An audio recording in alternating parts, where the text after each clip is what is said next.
La famille, laissez bas, parce que vous êtes tous des étoiles d'Afrique. Un honneur, un bonheur, une joie de vous retrouver, a fortiori au lendemain du discours historique, du discours de rupture, du discours incroyable des autorités maliennes par le biais du Premier ministre du gouvernement malien en exercice, le colonel Maïga, à la tribune de l'ONU hier. Après ce discours de rupture historique vis-à-vis du colonialisme, puisque le colonialisme a enfin entendu, dans les instances de l'ONU, depuis la mort de Kadhafi, on n'avait pas entendu un discours avec une telle fermeté. Depuis la mort de Kadhafi, on n'avait pas entendu un discours avec une telle dignité. Depuis la mort de Kadhafi, on n'avait pas entendu un tel discours avec une telle intrépidité. Les propos du colonel Maïga hier sont les propos d'une génération africaine qui ne veut plus jamais se laisser marcher sur les pieds. Donc je vais vous laisser vous connecter, je vous laisse quelques minutes et on va pouvoir rentrer dans le vif du sujet. Moi aussi, ça me fait énormément plaisir de vous retrouver. Moi aussi. C'est une période de fête. On ne fête pas Noël, mais je peux vous assurer que là, c'est comme si le Tout-Puissant nous a donné le plus beau cadeau venant du ciel. Ça va mon frère? Ça va bien? C'est incroyable. C'est historique. Ce qui se passe là est historique. Et il faut qu'on en parle. Donc je vous laisse vous connecter et on va accélérer. Vous connectez vite aujourd'hui. Vous savez que là, les choses sont en train de rentrer de plus en plus dans le fond. Sont en train de plus en plus d'être développées de telle sorte que notre continent puisse trouver le chemin qui est le meilleur pour nous. C'est extraordinaire. Extraordinaire ce qui se passe. Vous êtes assis, vous êtes prêts? On va y aller. Alors je répète ce que je disais. Le discours hier du Premier ministre malien, du colonel, et je vous demande s'il vous plaît, à chaque fois vous prononcerez le nom de ce dernier, le représentant donc d'Assimi Goïta, le vaillant, le colonel Abdoulaye Maïga,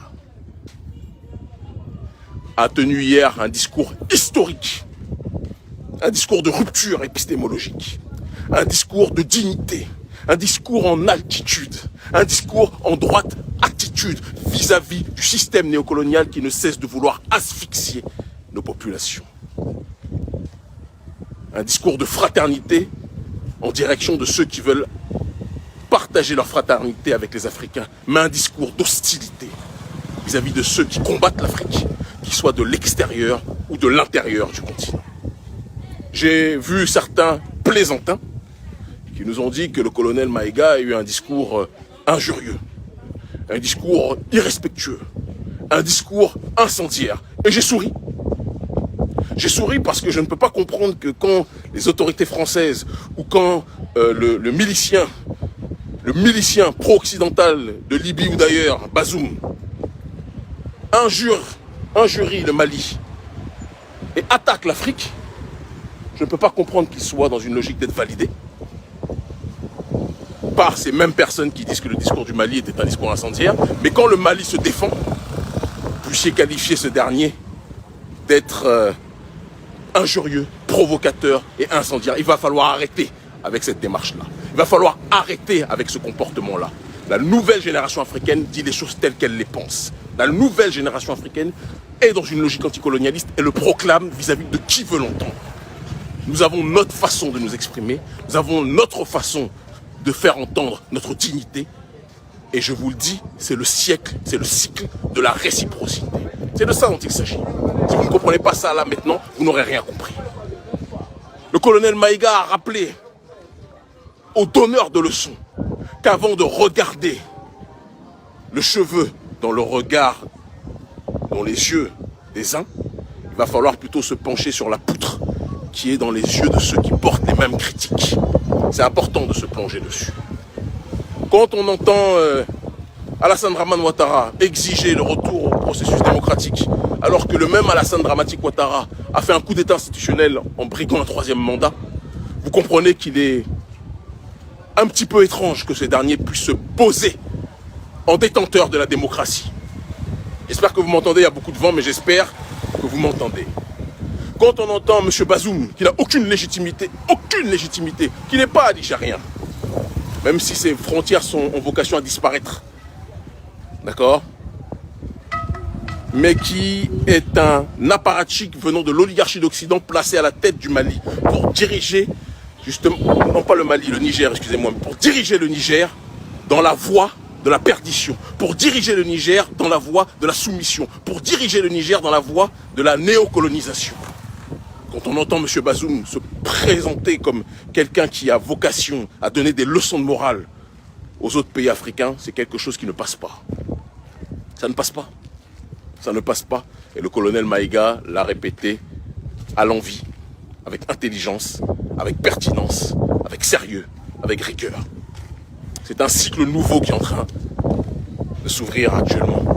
Un cycle nouveau qui va du sommet des institutions, à travers le colonel Assimi Goïta, jusqu'à la base, en ce qui concerne justement notre génération et tous les militants panafricanistes qui sont en train de s'organiser pour prendre en main leur destin. On vous l'a annoncé, nous serons incessamment sous peu du côté du Mali, où nous allons installer officiellement le siège de notre bureau international de l'organisation. Nous allons avoir nos locaux. Nous sommes déjà en train de prospecter, nos éléments sont déjà en train de prospecter pour les trouver. D'accord? Et nous allons mener nos actions sociales quotidiennement pour venir en aide à la vaillante, courageuse, digne population malienne qui subit le joug des sanctions, qui subit le joug de l'asphyxie économique pour la simple et unique raison qu'elle aspire à la souveraineté. Il faut que tous les Africains qui aiment l'Afrique viennent soutenir le Mali. C'est notre responsabilité. On ne vient pas pour autre chose que pour aider, pour apporter notre soutien, sous quelque forme que ce soit. Tu ne peux pas être aujourd'hui fier d'être africain et ne pas te revendiquer malien. Tu ne peux pas te dire aujourd'hui panafricaniste et ne pas vouloir aider ce pays. Ce pays est au XXIe siècle, ce que l'Algérie était dans les années 60 au XXe siècle. C'est le pays de la liberté, c'est le pays de la résurrection africaine, c'est le pays de la révolution africaine. Africa is not dead. Elle n'est pas encore morte. Elle n'est pas encore morte. Et nous en sommes l'illustration. À tous ceux qui nous disent, Kémy, tu ne peux pas soutenir un gouvernement de putschistes. J'ai envie de vous rappeler que Thomas Sankara était un putschiste. J'ai envie de vous rappeler que Kadhafi était un putschiste. J'ai envie de vous rappeler que Jerry Rawlings était un putschiste. C'était des militaires qui ont fait des coups d'État. D'accord? Mais ils ont porté l'Afrique comme aucun de vos présidents marionnettes en costard-cravate n'ont pu le faire. Ils ont porté l'Afrique non pas comme Patrice Talon, l'ami de Macron, le jouet de l'oligarchie néolibérale, le prédateur financier qui concentre toutes les richesses d'un pays dont la majorité vit en dessous du seuil de pauvreté. Alors c'est vrai que ce n'est pas l'indice de développement humain qu'on cherche à avoir. Hein. Donc on se masque derrière le développement sur le terrain infrastructurel. Mais la population souffre ici. Mais elle n'a pas la dignité dans les yeux de cet individu qui va mendier de l'aide, qui va mendier le soutien, qui va mendier une hypothétique alliance avec le haut patronat français, quand on sait ce que ce haut patronat français pense en réalité de la population africaine. Non. Avec des gens comme Assimi Goïta, le colonel Maïga et les autres, c'est une volonté de rupture réelle vis-à-vis du monde unipolaire. C'est une volonté de nouvelle connexion vis-à-vis d'un monde qui ne demande qu'une seule chose, qu'il y ait plusieurs pôles civilisationnels qui puissent se faire entendre. Le pôle africain, le pôle de l'Est, le pôle russe, le pôle sud-américain, le pôle chinois, le pôle indien.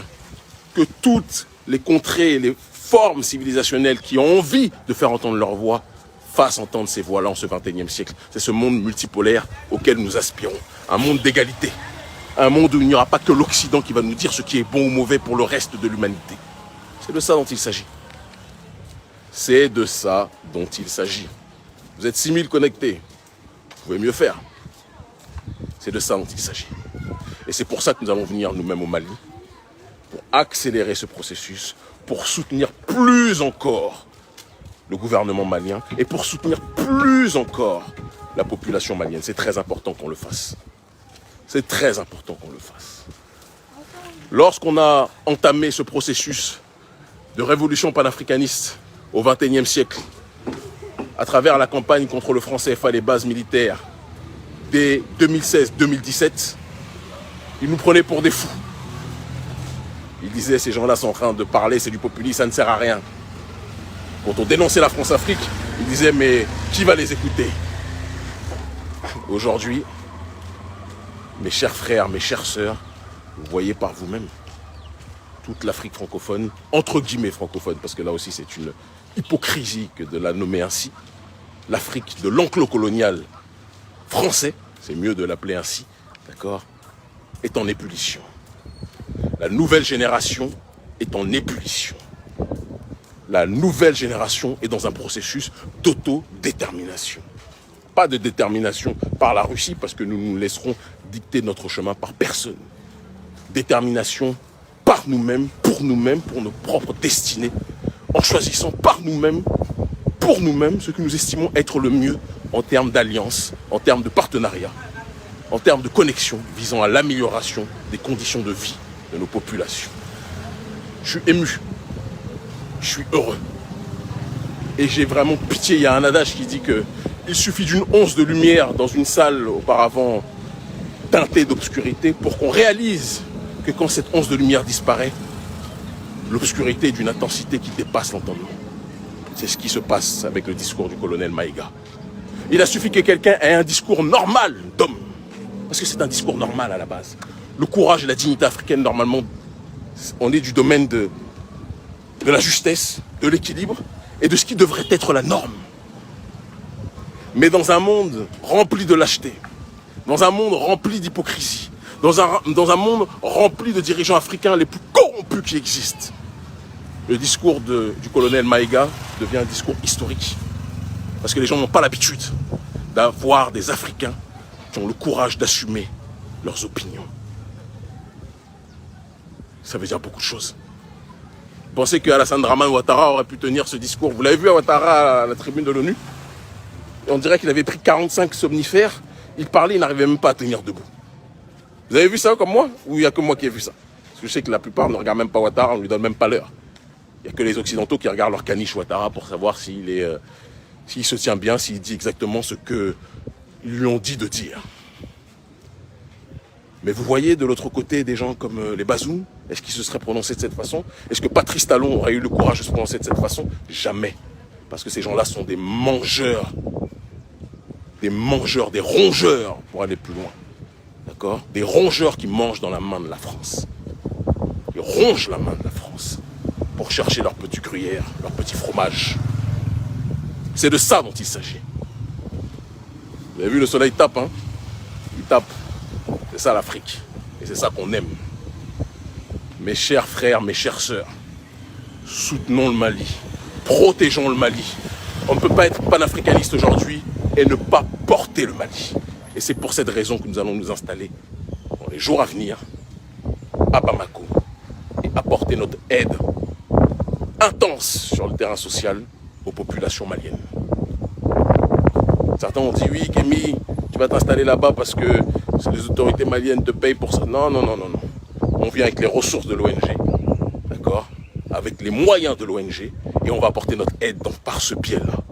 Parallèlement à cela, comme je vous l'ai dit, il y a le média AR, Afrique Résurrection, qui courant octobre, d'accord, va être diffusé dans le même format que Brut, AJ+, d'accord, un média impactant sur les réseaux sociaux 100% panafricaniste, avec diverses autres figures en vogue du panafricanisme ou de la conscience noire de manière générale 2.0, de la conscience noire, très important, d'accord, qui seront présents dans ce média. Géopolitique, humour, éducation, sport, musique, actualité, tous les sujets économiques, tous les sujets seront balayés, seront abordés, seront évoqués. Nous sommes la génération du changement. Nous sommes la génération du changement, ne l'oubliez pas. Ils ont voulu vous faire croire que vous ne pourriez rien changer. Ils ont voulu vous faire croire que, comme le disait Gilles Heron par rapport à la télévision, que la révolution ne serait pas googlisée. Comme Gilles Heron disait que la révolution ne sera pas télévisée.